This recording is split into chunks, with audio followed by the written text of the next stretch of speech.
HP Victus 15 2024 এর আজকের এই ল্যাপটপটি পাওয়ার, পারফরম্যান্স এন্ড ডিজাইন তিনটা মিলে একটি কমপ্লিট প্যাকেজ কিনা, তাই আমরা আজকে যাচাই করে দেখব। আজকের এই ল্যাপটপটি আমাদেরকে প্রোভাইড করেছে eastern IT limited. Eastern IT লিমিটেডে এই ল্যাপটপটি সেল করতেছে 97,000 টাকায়। আউটলুক এন্ড বিল্ড কোয়ালিটি, এটি সম্পূর্ণ plastic build with mat finish. ল্যাপটপটি দুইটা কালারে পাওয়া যাচ্ছে, ব্ল্যাক এন্ড ব্লু। ফ্রন্টে একটা ভেক্টাসের লোগো রয়েছে যেটা গ্লোসি, এন্ড ভেতরের দিকেও একটা ভেক্টাসের লোগো রয়েছে ডিসপ্লের নিচের অংশে।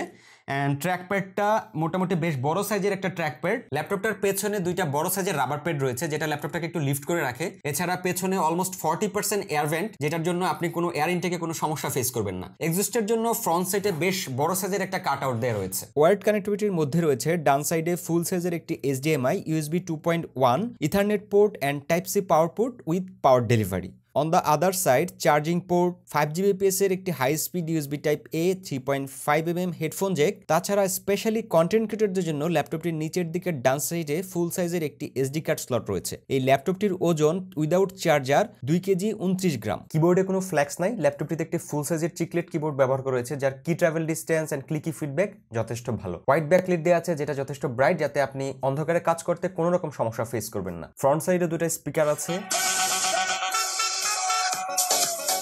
ল্যাপটপটার হিঞ্জটা বেশ স্মুথ, যেটা 165 ডিগ্রি পর্যন্ত টিল্ট করা যায়, বাট লিডটা ফ্যানের বাতাসে মুভ করে, যেটা অনেকের জন্য বিরক্তিকর হতে পারে। প্রসেসর হিসেবে রয়েছে AMD Ryzen 5 এর 8645 সিরিজের 6 কোর 12 থ্রেডের একটা প্রসেসর। র্যাম হিসেবে রয়েছে DDR5 এর 5600 MHz এর 8GB র্যাম, যেটা আপনি চাইলে 32GB পর্যন্ত আপগ্রেড করতে পারেন। Zen 4 এর 512GB NVMe দেওয়া আছে, যেটাও আপনি চাইলে 2TB পর্যন্ত আপগ্রেড করতে পারেন। গ্রাফিক্স কার্ড হিসেবে রয়েছে NVIDIA GeForce RTX এর 4050 6GB গ্রাফিক্স কার্ড, এবং ওয়াইফাই হিসেবে দেওয়া রয়েছে Wi-Fi 6 এন্ড ব্লুটুথ 5.3, যেখানে মিডিয়াটেকের ওয়াইফাই ব্যবহার করা হয়েছে। ডিসপ্লে হিসেবে রয়েছে 1920x1080p রেজোলিউশন, যার refresh rate 144 Hz and 300 nits maximum brightness. কিন্তু ল্যাপটপটির কালার অ্যাকুরেসি 63% sRGB। এই ল্যাপটপের একমাত্র দুর্বল সাইট হচ্ছে এইটা। সো এই প্রাইস রেঞ্জে আপনাকে কিছু কম্প্রোমাইজ করতেই হবে। সো দেখতেই পাচ্ছেন ল্যাপটপটির ক্যামেরা এবং মাইক্রোফোনের পারফরম্যান্স ডিসেন্ট।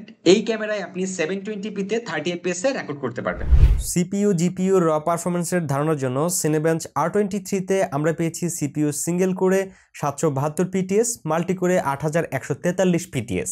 প্রিমিয়ার প্রোতে আমরা 4 মিনিট 50 সেকেন্ডের একটি র ফুটেজকে হাই সেটিংসে 4K তে এক্সপোর্ট দিলে অলমোস্ট 4 মিনিটের মতো সময় লাগে। এই সময় CPU টেম্পারেচার ছিল 61 ডিগ্রি এন্ড GPU টেম্পারেচার ছিল 53 ডিগ্রি। কাউন্টার স্ট্রাইক 2 তে হাই সেটিংসে আমরা অলওয়েজ 100+ FPS পেয়েছি। এই ল্যাপটপটি যারা নেবেন তারা অবশ্যই 8GB র্যামটাকে 16GB তে আপগ্রেড করে নেবেন, তাহলে গেমিং এ ভালো একটা সাপোর্ট পাবেন। এখানে 4 সেলের লিথিয়াম আয়ন ব্যাটারি ব্যবহার করা হয়েছে। হেভি টু লো গেমে আপনি 1 থেকে 3 ঘন্টা পর্যন্ত ব্যাকআপ পাবেন। জেনারেল প্রোডাক্টিভিটিতে ডেইলি ইউজে আপনি অলমোস্ট 7 আওয়ারের মতো ব্যাকআপ পাবেন। এই বাজেটে এই ল্যাপটপটি হতে পারে আপনার জন্য ভ্যালু ফর মানি। সো চাইলেই নিয়ে নিতে পারেন ইস্টার্ন আইটি লিমিটেড থেকে আপনার পছন্দের গেমিং ল্যাপটপ HP Victus 15।